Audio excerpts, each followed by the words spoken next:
Le libertinage. Alors, c'est devenu depuis, à mon avis, le Covid, quelque chose d'assez tendance. Pourquoi? Parce que à chaque fois qu'il y a eu dans nos époques des moments de grandes restrictions, le contre-coup, c'est de vouloir une totale liberté et je pense que ça s'actualise aussi dans nos sexualités, nos manières de faire l'amour. Est-ce qu'on est pour, est-ce qu'on est contre? C'est pas le débat de cette vidéo. Cette vidéo, elle est plus comme une sorte d'introduction et te présenter les grandes formes finalement du libertinage parce que je pense que avant d'envisager un passage à l'action, c'est intéressant d'avoir une sorte de vision d'ensemble sur ce qui existe dans ce milieu-là pour potentiellement déjà réfléchir à qu'est-ce qui pourrait t'attirer et qu'est-ce qui pourrait participer à certaines explorations, certaines découvertes et envisager peut-être d'y glisser ou de découvrir ça de manière beaucoup plus sereine, beaucoup plus sécure. Le libertinage est, comme je le disais, assez tendance et c'est quelque chose aussi qui s'actualise beaucoup dans le milieu sexopo, donc sexopositif, avec toutes les nouvelles formes de relations, donc le polyamour, les relations libres, les relations anarchiques, enfin bon, il y a différentes formes aujourd'hui qu'on peut observer en termes de relationnel et les soirées libertines ont explosé. Évidemment, les clubs libertins ont toujours existé, ou en tout cas sous différentes formes, mais il y a toujours eu des lieux de sexualité à plusieurs au cours des siècles et aujourd'hui on peut voir aussi émerger des soirées privées, des associations via des soirées tantriques, BDSM, donc vraiment maintenant il y a un panel quand même assez large d'options. Quelles sont finalement les formes, on va dire, classiques du libertinage? Et tout est un petit peu calé en étapes, en intensité finalement.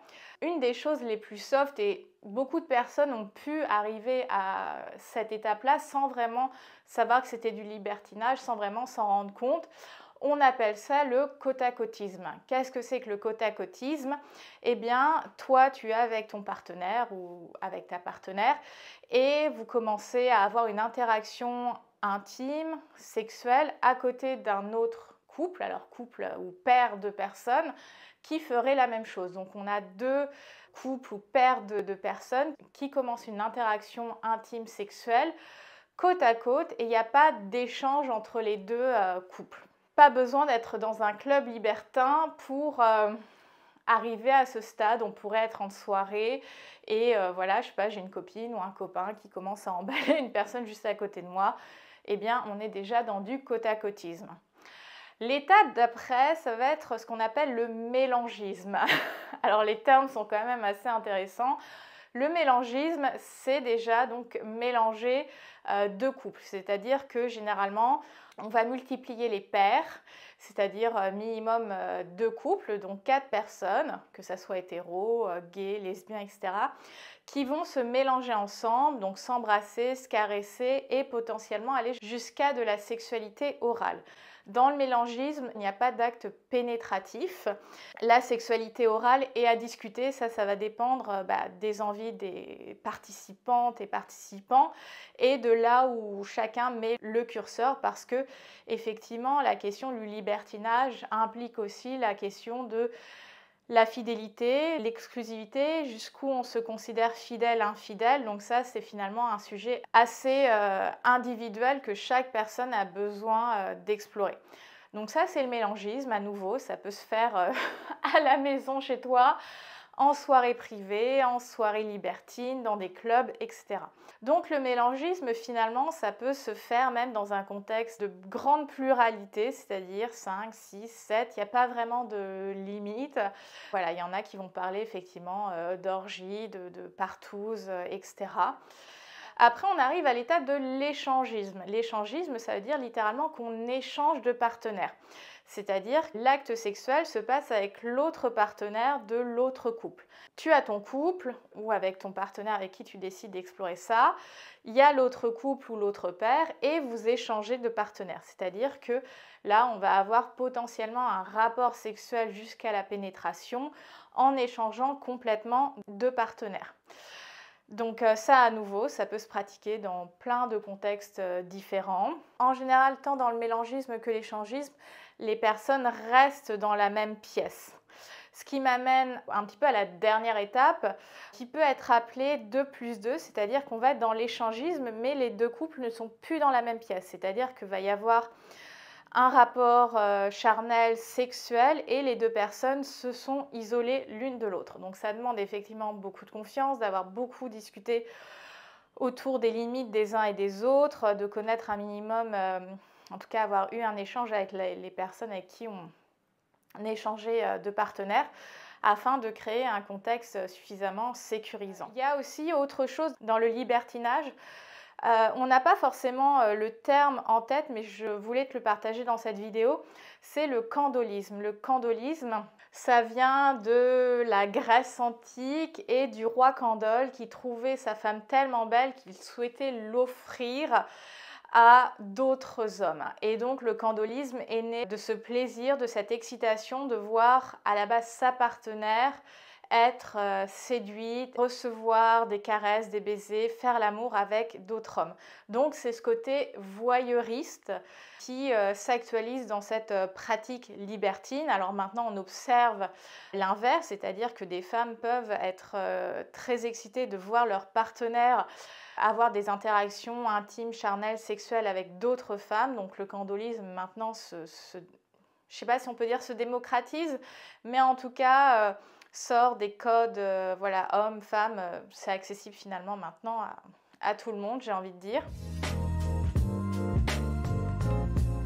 Hello, je suis Sarah Zerbib, plaisirologue et chorégraphe de ta sensualité et de ton érotisme. Ma spécialité, accompagner les femmes à cultiver un désir long terme sans se forcer, sans se dénaturer et sans culpabiliser.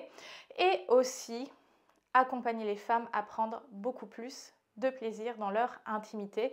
Et c'est pour ça que je crée l'école du plaisir. Toutes les infos sont en box de description.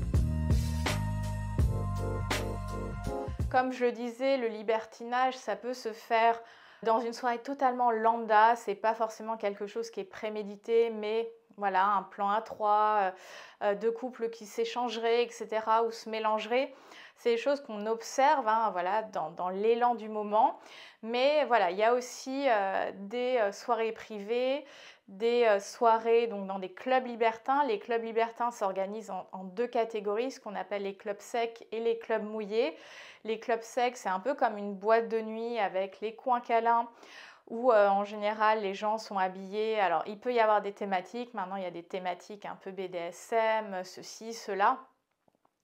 Et les clubs mouillés, ça va être tout ce qui va s'apparenter au sauna. Donc en fait les gens naviguent dans le hammam, le sauna, le jacuzzi, les coins câlins, et donc tout le monde est nu avec en général un paréo. Aujourd'hui, il y a aussi une explosion, enfin depuis quelques années, d'applications libertines. Alors, moi j'ai un petit peu un problème avec ces applications parce qu'elles sont quand même assez... en termes d'éthique, c'est pas terrible. Mais bon, ça demande, comme n'importe quelle application, d'y aller avec un regard et une pensée assez avertie parce que il n'y a pas trop de filtres dans ces applications. Et le dernier point que je souhaite te partager dans cette vidéo, c'est de faire attention à ta santé sexuelle. Parce que beaucoup de gens aujourd'hui rentrent dans cet univers du libertinage, mais ne sont pas du tout au clair et ne sont pas totalement responsables quant à leur santé sexuelle. C'est-à-dire que dans le libertinage aujourd'hui, ce que j'ai observé, c'est que, alors, si on est dans le milieu sexopo, un petit peu plus, mais de manière quand même globale, les gens n'ont pas forcément l'habitude de poser la question à quand remontent tes derniers dépistages. Alors que quand on a une multitude de partenaires, alors ça veut dire 50 par semaine, mais dès lors que tu varies plus de partenaires, tu t'exposes à plus de risques en termes de IST, MST. Alors il y a des IST qui ne sont pas très graves, mais si ce n'est pas soigné, parce que la plupart sont asymptomatiques, eh bien c'est effet boule de neige, et depuis le Covid, on a une augmentation de plus de 30% d'infections, chlamydia, gonorrhée, etc. Donc t'as pas envie de te prendre la tête avec ça sur une partie de jambes en l'air, quoi. Donc Moi, je trouve que c'est un bon filtre, le fait de demander à quand remonte ton dernier dépistage. Ça permet de savoir où est-ce que la personne se situe. Alors, c'est vrai que quand tu es en soirée directe, c'est un petit peu compliqué de demander ça. Ou c'est possible, mais voilà, si la personne, elle te dit, bah, c'était il y a 4 mois, la fiabilité de ces résultats, ça ne va pas être terrible. Et demander ça ne veut pas dire qu'il n'y a pas de protection. Et c'est vrai qu'une manière globale, la protection pour le sexe oral est assez rare, alors que ça devrait couler de source, mais c'est vrai que voilà, c'est moins agréable, etc. Donc, je ne suis pas là pour créer des complexes ou des jugements, mais sache qu'on peut être contaminé par un cunnilingus, par une fellation à certaines IST. Donc, ça va être important, voilà, si c'est quelque chose qui s'organise, bah, le fait de demander cette question autour des dépistages, ça permet de filtrer et de voir bah, si la personne en face, elle a quand même un petit peu de jugeote, j'ai envie de dire. Toi qui voudrais peut-être explorer la pluralité des relations, etc., ça va impliquer des dépistages beaucoup plus réguliers. En général, on conseille, quand on n'a pas de partenaire fixe, des dépistages tous les 3 mois. Alors, jusqu'à récemment, il fallait absolument une ordonnance de ton médecin, mais depuis septembre 2024, tu peux aller dans les laboratoires d'analyse voilà, biologique médicale et demander un dépistage complet. Avant, on ne pouvait le faire que pour le VIH, mais maintenant, on peut le faire pour toutes les autres IST, MST. Donc, tu peux demander un dépistage complet, sans ordonnance, sans rendez-vous, dans les laboratoires de biologie médicale, et ça, c'est vraiment quelque chose de génial. Alors, le but, c'est pas de démultiplier les dépistages, parce qu'il faut savoir qu'il y a des périodes d'incubation quand tu as eu un rapport à risque.